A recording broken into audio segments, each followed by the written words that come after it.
Okay, everyone, welcome back to. So, hey everyone, and welcome. Sorry, welcome. Wait. ahead. Oh no, sorry. Catherine, all you. Okay.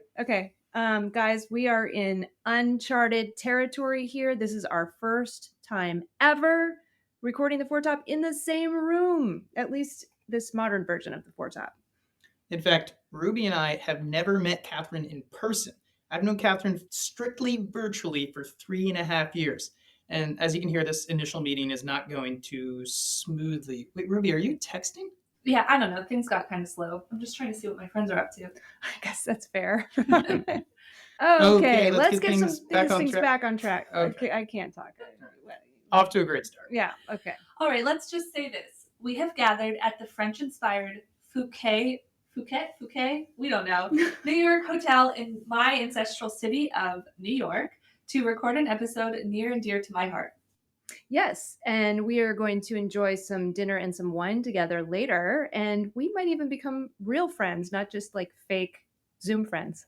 You think we're fake Zoom? Thank you, dear listener, for being here for our first meeting, and we hope it goes smoothly.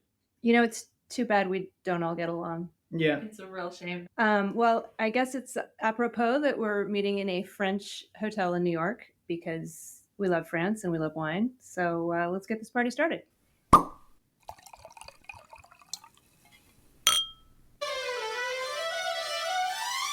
Okay, folks, it's summer, so we're doing a special in-person episode all about the sensation of summer 2024, Chillable red wines. I am Katherine Cole here with Nick Toole and Ruby Welgovich, and we are going to talk about the coldest reds of the hottest summer on record right here on your favorite wine podcast, The Four Top.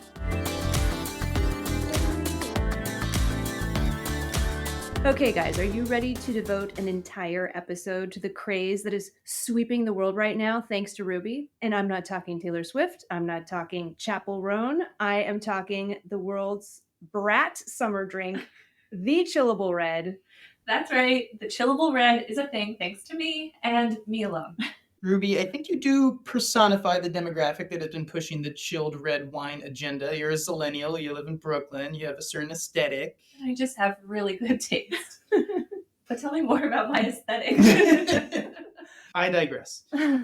Well, so why is this the summer of chilled red? All right. I mean, maybe you folks can tell me because I'm, I think, more than 20 years older than you. What, they're drinkable, they're affordable, they're kind of tend to be more natural, but what do you guys think? Why is it the summer of the chilled red? Well, I think we need a little bit of historical reference here because it didn't start this year. If you look back at the articles about the rise of chilled or chillable red, it goes back a few years. Mm-hmm. Looking at an article from Food and Wine from last August, so almost a year ago, that mentions the rise of chillable or chilled reds on Drizzly, the delivery service. R.I.P. R.I.P. Yes, R.I.P. Drizzly. So it looks like, last year rosé took a dip in chilled or chillable reds. It's like Gamay and Lambrusco made a jump last summer, and they continue to grow this summer. And so I think they're just hitting their peak, their zenith this year. Yeah, I actually had Lambrusco for the first time last summer. I was invited to a very cool Brooklyn party. And I was served Lambrusco, and I was like, this is what I'm looking for. And I really enjoyed it. Guys, I have news for you. Lambrusco and chilled reds have been a thing since as long as I can remember. I mean, I'm remembering the Riuniti ads. Riuniti on Ice was an ad that I used to sing to in the 1980s. So chillable reds are not new. It's just good chillable reds are new. Yeah, actually, they're quite old because I saw a TikTok earlier today when you asked me to find TikToks about chilled red. That Lambrusco actually dates back to ancient Rome and then became popular again in the Renaissance period. Yeah, I mean, there was a time when it was really, sorry if I go off on a tangent, but not enough was known about winemaking. We weren't able to, chill down our cellars, that kind of thing. And we didn't have modern bottles. We didn't have modern glass technology. So the best wines were the fresh wines, and the fresh wines were the kind of the young reds. And, if you pulled it straight from your cellar, it would be chilled. So there you go. It's always been a thing, but it's very much a thing within this past summer. So And in the 20th century, if I am speaking correctly, Lambrusco was kind of a maligned chilled red. Like people kind of made fun of Lambrusco a bit. Yeah, and that correct? might have been the fault of Riuniti. The aforementioned Riuniti, which had fantastic advertisements with like people in, skiing and wearing awesome like ski outfits, and I don't know, they active. They were having so much fun, and they looked so glamorous, but the wine was actually not that good was the problem. So anyway, c'est la vie. We digressed a little bit. So we were talking about why the young folks like chilled red. Another thing I wanted to talk about a little bit was the terminology. Terms like crushable, porch pounder, glue, vin de soif. Seems like the young folks just like to throw these terms out. Yes. Yes. Yeah. I think because wine can feel inaccessible when you see something that's just described as a chilled or chillable red and crushable, like kind of exactly what you're getting into. It's easy to digest, like literally, but also mentally. I also just love going to a wine shop and asking for something that's glue. Like I feel like I know what I'm talking about when I go in and say that. And so, maybe that's why I do it. Oh, I like that. Because there is something about wine where, we want it to be accessible, but we also want to acknowledge that it's fun to have a little secret. And our secret is our love of wine and this little bit of knowledge we have about this kind of semi-obscure thing. And so people love having a term or two they can drop. Kind of like how everyone likes to talk about Sancerre now because Taylor Swift drinks Sancerre, which I think we spoke about recently. We did in the last episode. Here, getting referenced again. Yeah. Taylor Swift. Well, also in the beer world, it used to be a few years ago that everyone was going after big brash IPAs, and now we're in the lager era. So again, cold, quaffable, crushable, glue beers. Porch pounders. Yeah. At the same time that we're seeing porch poundy wine. Absolutely. Lager is the chilled red. Lager is the chilled red of the beers. beer world. And lager can be intricate and delightful and very well made, just like these porch pounders can be. All right, so who's going to define glue? I will define it. It's French, and it means glug glug, which because they make different throat sounds in France than they do here. Which to me just means it's like really drinkable. Like I can just sort of like sit back and enjoy it, and I don't have to think about this is me, and I know that you guys drink wine differently than I do, but like I don't have to. I can just enjoy it. I don't have to think about the like. Nick and I have a siphon, and you sip it slowly. I think it's yeah. Well, you saw, I sent you guys a picture of me drinking a liter of chillable red straight from the bottle. Straight from the bottle. Like that old lady. All right, Nick. Since you like French so much, what is a vin de soif? Vin de soif means wine of thirst. Well, this is reminding me at the International Pinot Noir celebration many years ago. I can't remember which winemaker it was, but it was a young French female winemaker. And we were tasting through all these wines, just lines, you get this lineup of like 12 wines you're tasting through, and everyone's sharing their impressions. And she's up on the stage, it's very serious. And she goes, and this one, it is just drinky. And we all started laughing because we all knew exactly what she meant. It's like, sure, it smells complex, but you just want to pick it up and drink it instead of just tasting it. You want to just, quench your thirst with it. And so I always think of the term drinky. I like that. I like drinky. Yeah. These wines are drinky. Yeah. Chilled red is definitely drinky. I also think if you guys remember the TikTok from earlier this year about the 104-year-old woman who was asked what her secret to aging was. And it was Franzia Chillable Red. Yeah. Yes. In fact, speaking of Chillable Red, I think it's time for our next segment. All right, for our next segment, it's time for another game show. Oh, that voice is even more annoying in person. Wow. All right, I'll rein it in a bit. Okay. So if you look up chilled red or chillable red, it seems that the world can't decide whether it's chillable red or chilled red. And so I'm going to give you each a chance to take a side and defend it. So who wants to go first? I will step into the ring. I think it's pretty cut and dry because my first piece of evidence is an August 2023 article from VinePair, which is a notable wine publication, titled How U.S. Drinkers Learn to Love Chilled Red Wines. Thanks to Hannah Staub for that one. There's also a Gourmet Traveler article from April of 2024 titled License to Chill, A Sommelier's Guide to Chilled Red Wine. Thank you to Samantha Payne for backing me up with that article. So we have journalistic references to the term chilled red. Okay. All right. I see. I'm not done. I work in both the visual and performing arts, and I have a refined palate for what sounds good, as we've already discussed earlier. Chillable is a mouthful. It's garbled. It's not sexy. It's not definitive. Sure, you could chill me, but maybe not. Like chillable, it's, I don't know. Pick a side. Wow. Okay. This is good stuff. All right, Katherine, you're going to have to come with some heat to beat that. Oh my goodness, this is tough. Okay, so today I will be representing the interests of chillable red wines, and I feel the evidence I have to share will convince the jury that chillable is indeed the correct term. Please proceed. Ruby, you mentioned an article from VinePair published in August of 2023, did you not? I did. Were you aware that the same month, also in August of 2023, VinePair published an article entitled The 21 Best Chillable Red Wines for 2023?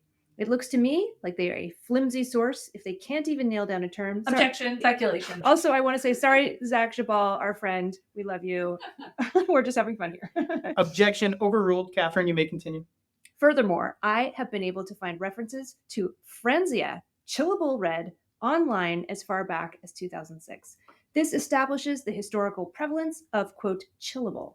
Furthermore, according to my favorite expert, ChatGPT, which I actually never check except for just now, Franzia Chillable Red was introduced as far back as 1977. Objection, irrelevant evidence. Objection sustained. Katherine, we will not accept evidence generated by large language models. Okay, well, so just two more notes. Number one, I actually like the fact that it's not a definitive term. It just gives the drinker agency. You can choose chilled or not. Choice is a beautiful thing.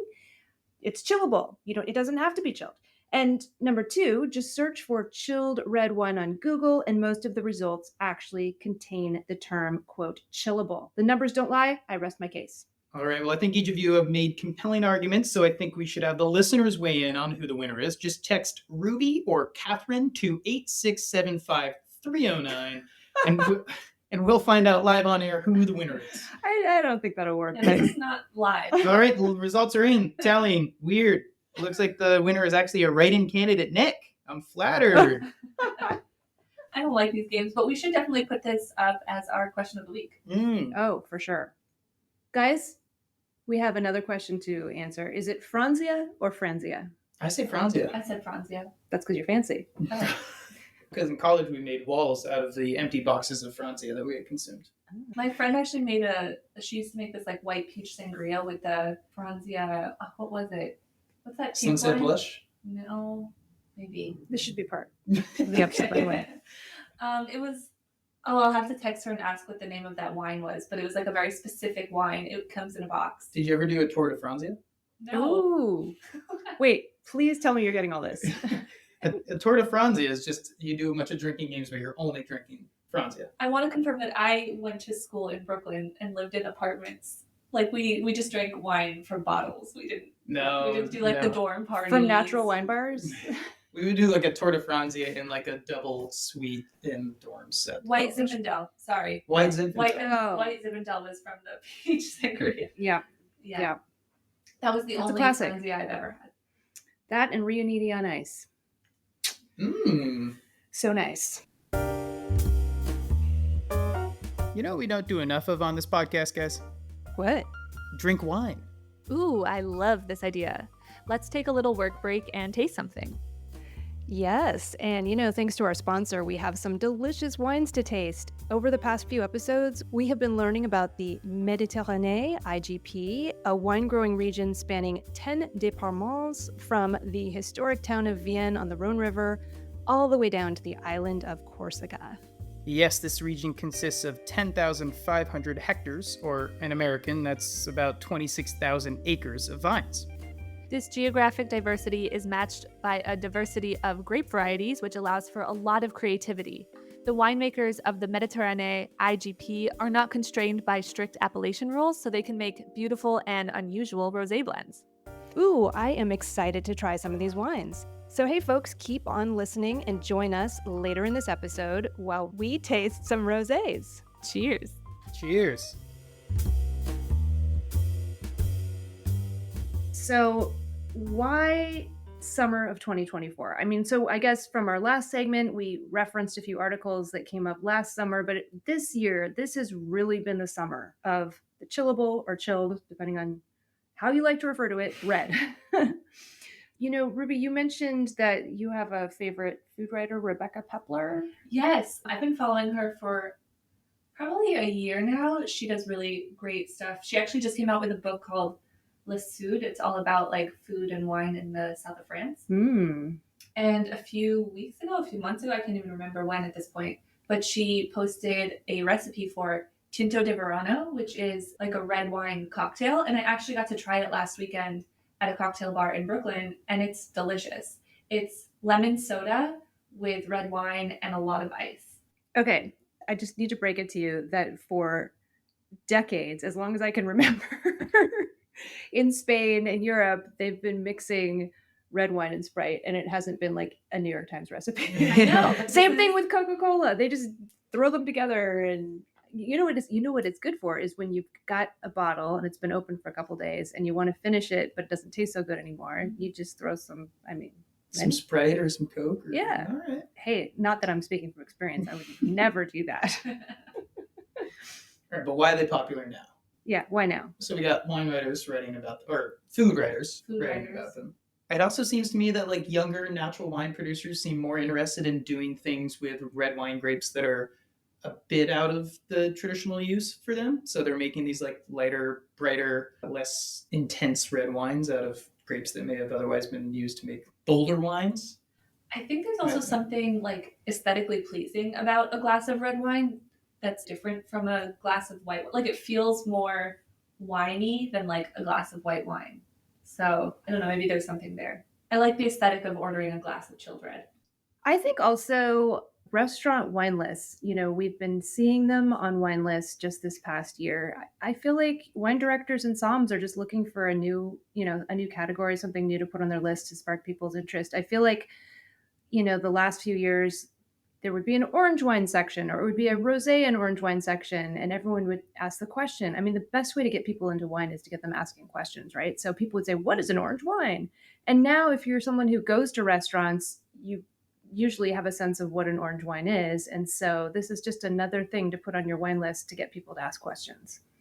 Yeah, I think the professionals and the people that are out there serving you are definitely pushing it, creating a bit of the zeitgeist. I went to a backyard jam in Western Maine last weekend. Nice. Which was great. And I went to the wine store that's directly across the street from my house, Maine and Loire, and I said, I need a wine that would be great for a backwoods jam.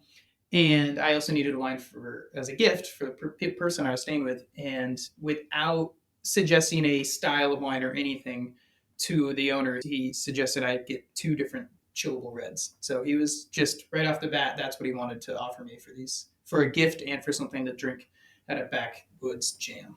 So I think the somms and the folks that own wine stores, they're interested in pushing this type of wine as well. Yeah, and my friend actually went to get wine this weekend. We were meeting up, and she asked me what wine to get because now I'm the person who tells everyone what wine to drink, which is ironic for so many reasons. And so I said, get like a chilled red. We'll do the Tinto de Verano. Like it's really good. And she went into this random wine shop near her apartment and asked for a chilled red. And the guy selling wine said, like, we don't have chilled red. You don't chill red. And so I don't know. Get with the program, that kind of blew my point out of the water. No, I think he's just like behind the times. Like I think it was like one of those older shops. It wasn't like a shop where the person like clearly knows about wine. Right. It was just sort of like this guy is just selling whatever. I mean, I think it's time to move on to our next segment. Let's pop some wine. Let's pour some wine. Let's drink some wine. Make my wine French. Make it rosé. Drink it all day. All Let's right. do it. Well, guys, guess what we get to do now? We get to taste wine. I love our jobs, right? I have here Domaine de la Royère Les Oliviers. This is an organic certified wine, and the name Les Oliviers means, I believe it means the olive grove, and this winery also makes olive oil, according to their website. They have a copper alembic still and run a distillery, and they make olive-flavored eau de vie. So I have really been enjoying reading about this winery while I've been tasting this wine. I'm getting like lychee fruit flavor. It's really yummy, and there's wonderful acidity, really silky texture. Really enjoying this rosé. It's so great for summer. It's actually 100% Cabernet Sauvignon, which I found really interesting. IGP Méditerranée allows for creativity, and it allows for different grape varieties. And so this winery is located in the Luberon, where I believe they use the Rhone red grape varieties, typically Syrah, Grenache Noir, and Mourvedre, and Carignan, and Cinsault. But here comes this organically farmed Cabernet Sauvignon out of left field, and it's delicious. I'll show you the bottle because it's pretty. L'Escarel Rumors. Oh, that's Really gorgeous. cute. Nice. It is 100 hectares of organic vines on a 1,000 hectare estate located in the heart of Sainte-Baume Natural Park in Provence. And they've got some really beautiful guest houses there as well. The vines are planted on soil consisting of limestone pebbles and on terraces separated by dry stone walls at an altitude of up to 500 meters. There's a ton of biodiversity, and they also have a general butterfly preservation project dedicated to the study and preservation of butterflies. So I'm going to taste the wine, which is a blend of Grenache, Syrah, and Cinsault. It smells really nice. I'm getting some raspberry, blackcurrant, red fruit. I would take this to a picnic, which is like my seal of approval. I have Famille Coit La Filature. So this family, the Coit family, were sericulturists. I did not know this term. That meant that they bred silkworms during the phylloxera crisis. So that's pretty wild. And the plots where the vines are located between Montagne Sainte-Victoire and Mont Aurélien. This region is quite breathtaking, and it inspired Cézanne during his visits to the estate. And it's a nice, like, slightly darker pink, and it's got some really nice, like, strawberries and cream, and it's a nice silky mouthfeel, kind of like yours, Catherine. And it's very nice, bright acidity, and really nice finish. Well, cheers to IGP Méditerranée Rosé. Thank you for supporting the Forward Top. It's been really fun tasting wine with you all and thinking about rosés for summer.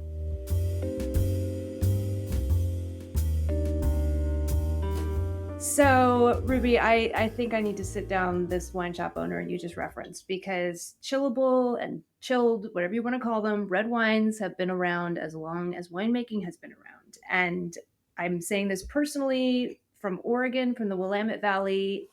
The Willamette Valley specializes in Pinot Noir. We also make Gamay Noir. We also make Pinot Meunier. These are three grape varieties that, you know, if you go to a restaurant in Portland, they will serve them at quote unquote cellar temperature, which is essentially chilled, because they just taste better chilled.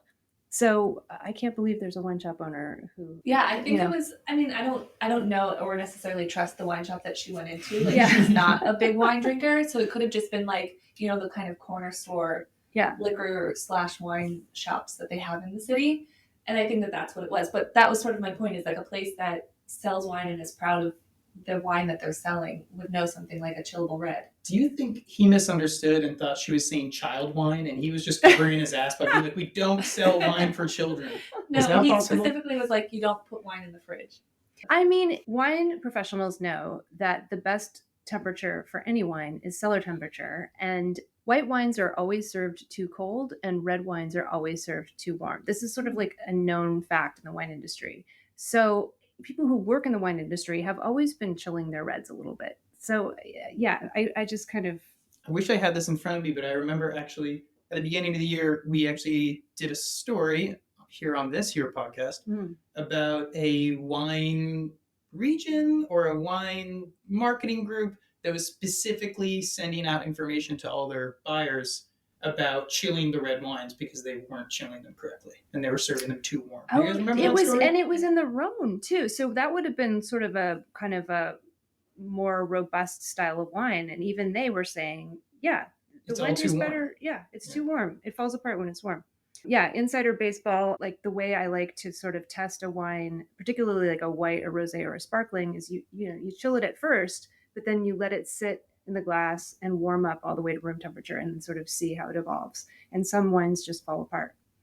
So, of course, chilling could be used to cover up some faults. There is that. But Anyway. Maybe that's also why it's That's a good thing. Yeah, I'm happy with that. If that makes my wine taste better. I mean, so Beaujolais Nouveau, which is sort of the fruity tooty young version of Beaujolais, has kind of traditionally always been served chilled, and people would serve it with picnics. Beaujolais Nouveau traditionally is kind of a cheap wine, and so part of the reason that it tastes good chilled is it's just, it's made inexpensively, so it's not all that complex. So, one kind of fun question, which I almost feel like is another question of the week, is what is the ideal region and variety for a chillable red? Because I think the French, the Italians, even the Austrians have arguments for why their grape varieties, their regions are the best for producing reds that want to be chilled. So, there are those who would say that the Jura in France is the original, the OG chillable red region. You've got Trousseau and Poussard from there. Those are both good contenders. There are those who would say, Verpato from Sicily. There are those who would say Valpolicella from northern Italy. I actually checked in with a couple of wine pros and my Italian wine importer friend, Bobby Barnett. He's got me convinced that Grignolino and Pellevarga out of Piemonte are the two winners. Bobby Barnett, and I'm the owner of Strada Bianchi Wines, Italian importer. So my question to you is Italy the home of chilled reds? Yeah.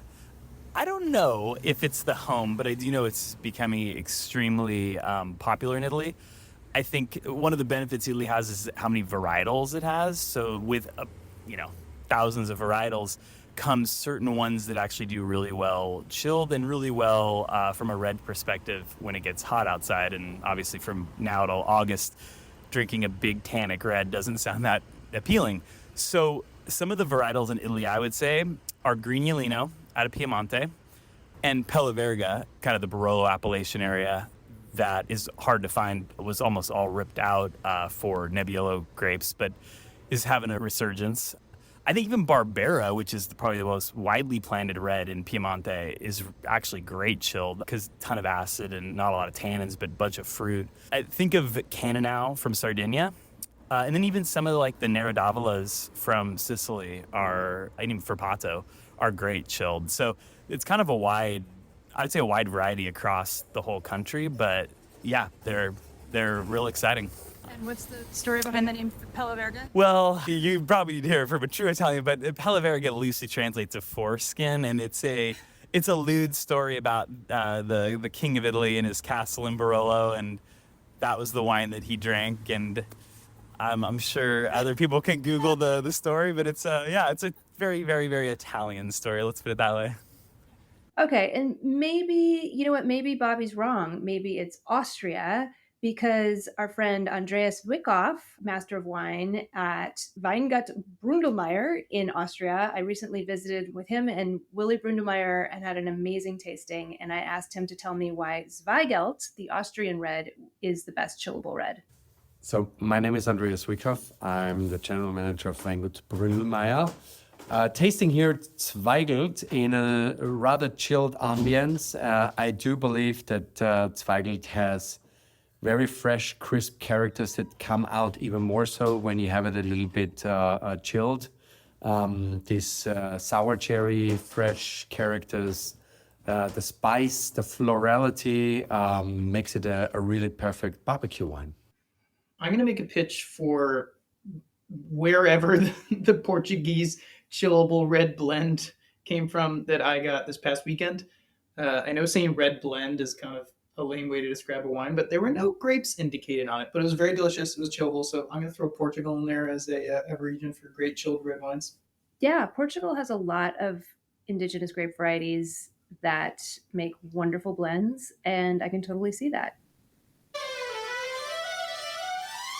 All right, folks, it is time for this week's dessert course. And instead of a typical dessert course, we've actually got some audio that Katherine recorded earlier this summer while she and some friends enjoyed some chillable red. And she got their feelings about that chillable red. It was a Silvio Morando Grignolino from Piemonte, Italy. And this is what they had to say about this chillable red. So, I'm going to ask Tessa what she thinks about the chilled red we're drinking tonight out on this wonderful summer evening. You know, I love it, actually. It's my favorite wine here tonight. I wouldn't typically drink a red wine on a warm summer night or almost summer night, but it's being slightly chilled. It makes it more refreshing and doesn't give the warming sense, I suppose, that I would want in the wintertime or in cooler weather with a red wine. It is absolutely delicious. So my friend Daniela is going to tell me what she thinks of this chilled red. I actually really like it, and it may have gotten a little warm in the meantime. It's like it's a tannin or something. It's lighter than a normal red. It's summery, but it's not sweet or like the headache sweet. I think it's refreshing. I gravitated towards it when I just read the description, and it's definitely something that I'll try. I have more of. Well, this has been the Four Top Podcast in person. I am our executive producer, Katherine Cole. I'm our producer, Nick Toole. And I'm media and design manager, Ruby Welgovich. Keelan King is the composer and performer of our theme music, which really should be the Chillable Red Song of Summer.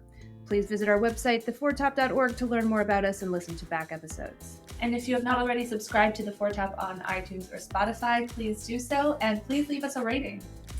From Fouquet's or Fouquet's, depending on how you say it, in Lower Manhattan, this is Katherine signing out. From New York City, where I've just met my terrifying boss, this is Nick signing out. And I'm going to stuff my face with some of the macarons that were left in this room. This is Ruby signing off. Stay safe out there, and thanks for listening.